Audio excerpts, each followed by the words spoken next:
नमस्कार, मैं हूं रत्ना और आप देख रहे हैं सी न्यूज भारत। वक्त हो चुका है उत्तर प्रदेश के बुलेटिन्स का। शुरुआत करते इस खास खबर से।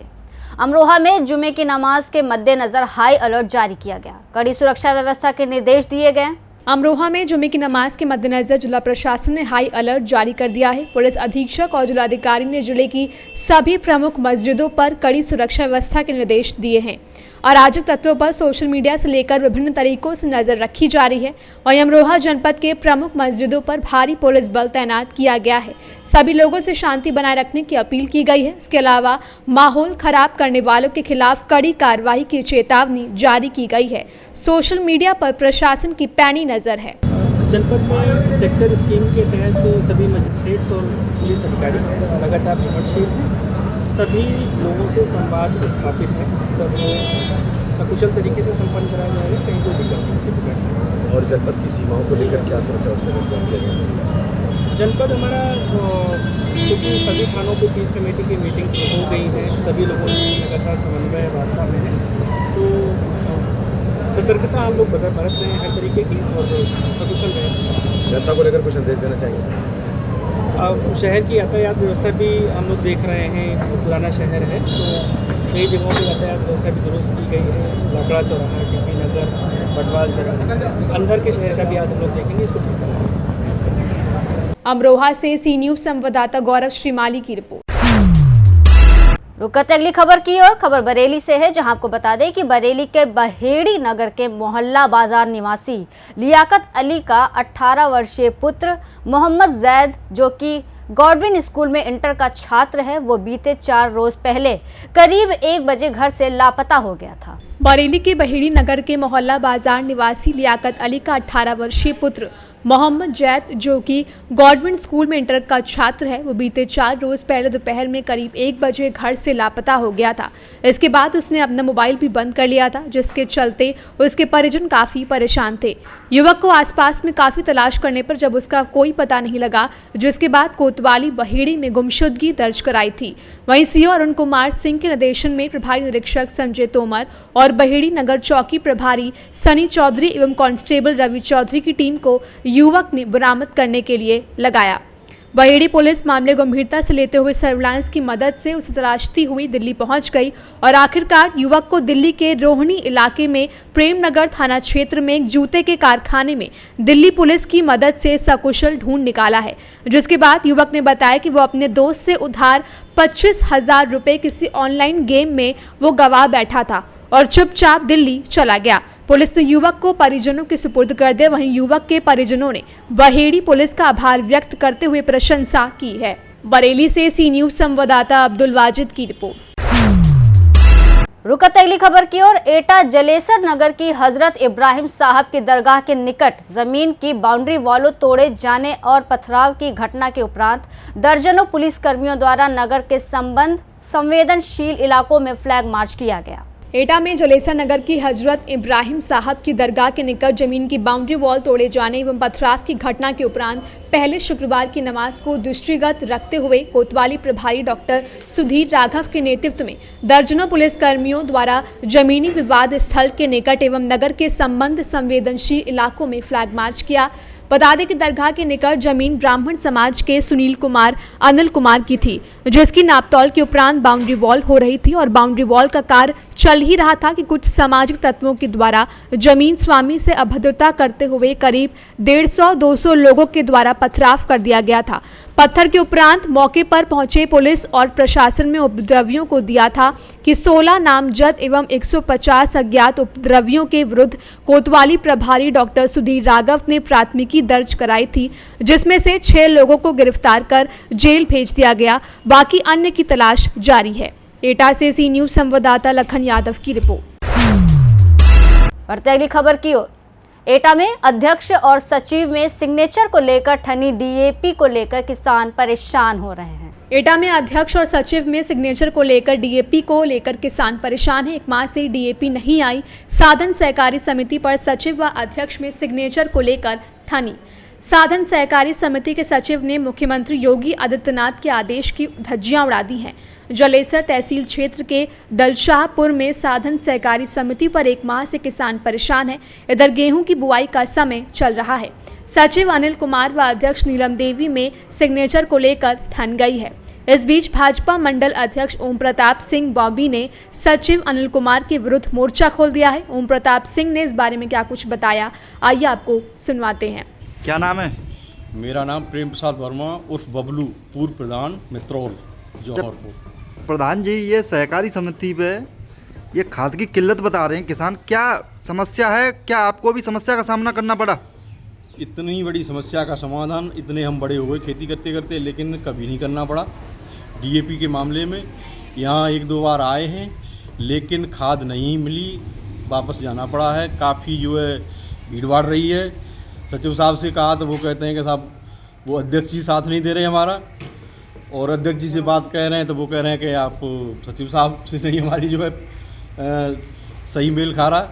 तो ये बड़ी समस्या रही है। यहाँ के किसानों का दुर्भाग्य है कि लोग इधर उधर भाग के, और हमने भी मार्केट से 1700 से 1800 रुपये की बोरी डीएपी की लेके बोई है, वो भी उसका पता नहीं कि वो नकली है या असली है। तो यहाँ काफ़ी समस्या है, और अब भी जो है समस्या है यूरिया के लिए, यूरिया भी नहीं है। तो ऐसे करके जो है इस साल जो है बड़ी दिक्कत से गुजरना पड़ रहा है किसान को। मुख्यमंत्री जी के आदेश हैं कि कोई भी किसान परेशान ना हो और हर हाल में डीएपी पहुंचे और किसानों को दी जाए, लेकिन यहाँ पे कोई व्यवस्था नहीं है। यहाँ पे एक दिन काफ़ी भीड़ भाड़ के बीच में साहब आए और नायब तहसीलदार जो भी आए हों, पुलिस भी आई हो, लेकिन कुछ नहीं। एक बोरी 2-2 बोरी, उससे क्या होता है? कुछ नहीं। जो लोग अपने मजबूत थे वो ले गए, लेकिन हम कमज़ोर लोग वैसे जो है नहीं ले जा पाए, नहीं मिली है कि बोरी नहीं मिली। सहकारी समिति पे यहाँ पे कोई मुख्यमंत्री के आदेश का पालन नहीं किया जा रहा। कुछ नहीं, यहाँ सारे आदेश सभाओं में हैं। कुछ नहीं, हम यहाँ के वो है मेंबर हैं, हमारे 3-4 हज़ार रुपये उसमें हिस्से में जमा होंगे, उसका भी कोई अता पता नहीं है कहाँ क्या हो रहा है। और ये पता नहीं, हमारे सामने की बात है, एक कोई मैक्स आई उस दिन बड़ी बंद बॉडी वाली, उसमें लोड हो गए करीब 25-30 कट्टा गई। ये पता नहीं किन की थी किन की नहीं थी, और वैसे लोग अपने बेचारे देखते रह गए। किसी को 1 बोरी, किसी को 2 बोरी, किसी को खाली हाथ लौटना पड़ा। नहीं तो एक किसान कह रहे हैं 1 महीने से डीएपी नहीं आई। अभी नहीं आई, जो पहले आई थी उसकी बात कर रहा हूँ। एनपीके आई थी, एनपीके ब्लैक कर दी। एनपीके जब इकट्ठी जा रही है तो ब्लैक हो रही है, क्या हो रही है अब मैं तो नहीं कह सकता। 10-10, 20 कट्टे, 25-25 कट्टे ये इकट्ठे जा रहे हैं, तो वो ब्लैक के लिए जा रहे हैं या किसी किसान के जा रहे हैं, ये तो नहीं लोगों के संज्ञान में है कि क्या कैसे है। तो लेकिन किसान के लिए बहुत समस्या है यहाँ पे, ये किल्लत है। क्या नाम है? मेरा नाम नरेश कुमार गौड़ है। जी नरेश जी, क्या दिक्कत क्या आ रही है आपको डीएपी में लेने में? डीएपी यहाँ आ नहीं रही है और इसलिए बढ़ पा नहीं रही है, और सचिव महोदय कहते हैं कि चेकों पे साइन नहीं हो पा रहे हैं साहब। हम जब पूछते हैं तो कहते हैं कि चेकों पे साइन नहीं हो पा रहे हैं, इसलिए डीएपी नहीं आ रही है। हम जब अध्यक्ष से पूछते हैं कि ऐसी क्या बात है, तो वो कहती हैं अध्यक्ष के हमारे पास साइन कराने के लिए कोई आज तक आया नहीं है, और आता है तो हम साइन करते हैं। तो यही विलम्ब है यहाँ पर। ये कितने दिन से दिक्कत आ रही है डीएपी ना मिलने की समस्या? करीब 1 माह होने जा रहा है, तब से कोई गाड़ी नहीं। 1 महीने से डीएपी आई नहीं है समिति पे। जी जी, किसानों को बहुत परेशानी आ रही है, बता दें। बहुत परेशानी है किसानों के, इधर उधर से ब्लैक में लेके किसान बोल रहे हैं। किसान बहुत प्रताड़ित हैं हमारी समिति के। सचिव अपनी मनमानी कर रहे हैं। जी जी। क्या नाम है? मेरा ओम प्रताप सिंह बॉबी, मंडल अध्यक्ष भाजपा। जी वर्तमान में मैं समिति संचालक भी हूँ और मेरी पत्नी इस समिति की अध्यक्ष। ओम प्रताप जी, ये साधन सहकारी समिति है दलसापुर पे, इस पे किसान बहुत परेशान हैं, शिकायत कर रहे हैं और डीएपी बता रहे हैं कि महीनों से डीएपी नहीं है और यूरिया नहीं है। मुख्यमंत्री ने आदेश दिए हैं कि कहीं भी डीएपी की कोई कमी नहीं है, वो आनी भी नहीं चाहिए अधिकारियों को, लेकिन यहाँ पे सचिव अपनी मनमानी पर उतार हुए और अधिकारी कोई एक्शन नहीं ले रहे। क्या मामला है? जैसा कि आपने पूछा है, हमारे यहाँ समिति पे बार बार डीएपी आती थी, लेकिन हमारे यहाँ समिति की डीएपी भी आवंटन हुई है। सबसे पहली गाड़ी जो आवंटन हुई थी वो सचिव द्वारा हमारे यहाँ निरस्त करा दी गई, कह दिया गया कि हमारे यहाँ रखने की व्यवस्था नहीं है।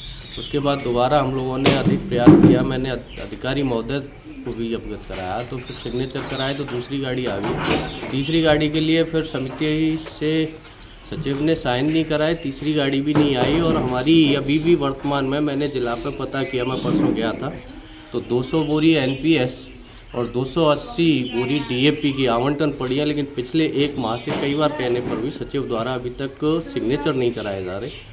पब्लिक में भ्रम फैलाया जाता है कि अध्यक्ष द्वारा सिग्नेचर नहीं किया जाता, जबकि अध्यक्ष महोदया ज़्यादातर यहाँ पे ही निवास करती हैं, वर्तमान में जलेसर भी रहती हैं, लेकिन प्रत्येक 2 दिन के बाद में वो यहाँ पे आती हैं, लेकिन सचिव द्वारा सिग्नेचर नहीं कराया जाता। और ऐसा भ्रमित किया जाता है, किसानों को भी भ्रमित किया जाता है कि अध्यक्ष द्वारा साइन नहीं किए जाते, जबकि समिति के हित में मैंने और मेरी अध्यक्ष महोदया ने, क्योंकि मैं 2012 में मैं आसीन हुआ था अध्यक्ष पद पर, 5 वर्ष मैं रहा 17 तक, 17 के बाद वो अध्यक्ष हैं, और केवल समिति हित के जितने भी चेक जाते हैं, चाहे वो खाद के हों, चाहे वो किसानों से संबंधित KCC की फाइलें हों, कभी हम लोग साइन करने की मना नहीं करते, क्योंकि समिति हित के लिए ही हम काम करते हैं और इसीलिए हमें चुना जाता है। यहाँ मुख्यमंत्री के आदेश की सीधी सीधी धज्जियाँ उड़ा रहे हैं सचिव, किसान परेशान हैं लगातार। इस संबंध में आप क्या कहना चाहेंगे, क्योंकि आपकी पत्नी भी अध्यक्ष हैं? इस संबंध में मैंने उच्च अधिकारियों को भी अवगत कराया मैंने कई बार, क्योंकि मैं 16 दिन के लिए बाहर गया था, लेकिन अध्यक्ष महोदय यहीं रहती हैं, मेरे भतीजे वगैरह यहीं रहते हैं। मैंने विकासखंड ADO महोदय को भी अवगत कराया, ADCO महोदय को भी अवगत कराया कि मनीषा सचिव द्वारा इस तरीके का कृत्य किया जा रहा है, क्योंकि सचिव केवल एक ही भ्रम फैलाते हैं कि चेकों पर साइन नहीं करते, बार बार एक अनाधिकृत तरीके से बना के चेक प्रवेश करते हैं, एक वो अपने वेतन की चेक की बात करते हैं। मेरे यहाँ समिति पर सचिव 1 अगस्त को आकर ज्वाइनिंग हुई थी, मैंने अगस्त माह का और सितंबर माह का 2 माह का वेतन निकाला था, जबकि सितंबर माह में कुछ परिस्थितियों को देखते हुए 5 दिन पूर्व भी वेतन निकाला गया था अध्यक्ष महोदय द्वारा। अक्टूबर माह का वेतन सचिव द्वारा एडवांस में मांगा गया और यह कहा गया कि दीपावली पर माननीय मुख्यमंत्री जी का आदेश है कि एडवांस में वेतन दिया जाए। जब मैंने पूछा कि आदेश का कोई शासनादेश का कोई प्रपत्र आया हो या वीडियो आई हो, तो सचिव द्वारा मना कर दिया जाए। इसी विषय को लेकर के सचिव द्वारा आज तक सिग्नेचर नहीं कराए जा रहे, जबकि मेरे यहाँ 480 बोरी अभी भी आवंटन पड़ी। अगर वो आ जाए तो मैं मानता हूँ कि मेरे क्षेत्र के किसानों का भला भी होगा और मेरे क्षेत्र के किसानों की फसलें सारी बुवाई हो जाएगी। एटा से सी न्यूज संवाददाता लखन यादव की रिपोर्ट। खबर ललितपुर से है, जहां आपको बता दें कि ललितपुर में दबंग भू माफियाओं के हौसले बुलंद हो रहे हैं, वहीं वो सरकारी जमीन पर अवैध कब्जा कर रहे हैं। मड़ावर ललितपुर दबंग भूमाफियाओं द्वारा ग्राम सभा की जमीन पर अवैध निर्माण कर प्रशासन को दी जा रही थी चुनौती। सूचना मिलने पर प्रशासन द्वारा लेखपाल को पुलिस बल के साथ पहुंचाकर कराया गया उक्त स्थान का मुआयना, बता दें जिसमें दबंग भूमाफिया द्वारा किया जा रहा था ग्राम सभा की जमीन पर अवैध कब्जा, जहां मौके पर पहुंचे उप निरीक्षक गौरव और चंद्रपाल द्वारा कराया गया अवैध निर्माण कार्य को बंद। वहीं ग्राम सभा की जमीन पर कर रहे अवैध निर्माण को रोककर कानूनी कार्यवाही करने की उक्त व्यक्ति को दी गई चुनौती। ज्ञात हो कि स्थित बाबा टोरिया पर लगभग 4 एकड़ का ग्राम पंचायत का रकबा था, जिसमें आज लगभग 1 एकड़ देखने को मिल रही है। अब देखना यह है कि तहसील आला अधिकारी इन भू माफियाओं पर क्या करते हैं कार्यवाही, या इसी तरह बने रहेंगे इनके हौसले बुलंद। ललितपुर से सी न्यूज संवाददाता राकेश कुमार बैद की रिपोर्ट। यूपी बुलेटिन में बस इतना ही। देश और दुनिया की तमाम खबरों के लिए बने रहिए सी न्यूज भारत के साथ।